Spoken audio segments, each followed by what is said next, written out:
नमस्ते गणपतये त्वमेव प्रत्यक्षं तत्त्वमसि त्वमेव केवलं कर्तासि त्वमेव केवलं धर्तासि त्वमेव केवलं हर्तासि त्वमेव सर्वं खल्विदं ब्रह्मासि त्वं साक्षादात्मासि नित्यं त्रितं वच्मि सत्यं वच्मि अवत्वं मा अववक्तारम् अवश्रोतारम् अवदातारम् अवधातारम् अवानुचानमवशिष्यम् अवपश्चातात् अवं पुरस्तात् अवोत्तरात्तात् अवदक्षिणातात् अवचोर्ध्वातात् अवोदरात्तात् सर्वतो मां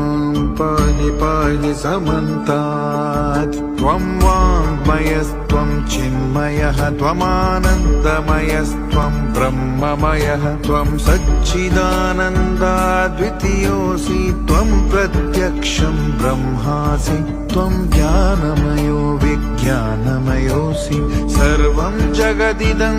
त्वत्तो जायते सर्वं जगदिदं त्वत्तस्तिष्ठति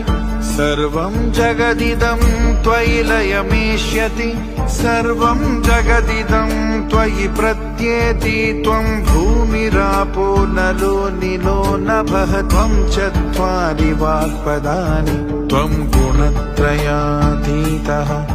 त्वम् अवस्थात्रयातीतः त्वं देहत्रयातीतः त्वं कालत्रयातीतः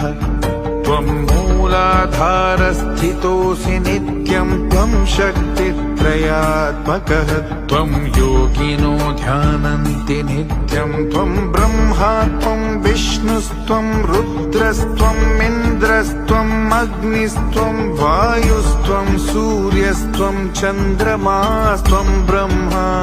भूर्भुवः सुवरो गणादीं पूर्वमुच्चार्य वर्णादींस्तदनन्तरम् अनुस्वारः परतरः अर्धेन्दुलसितं तारेण रुद्रम् एतत्त्वमनुस्वरूपम्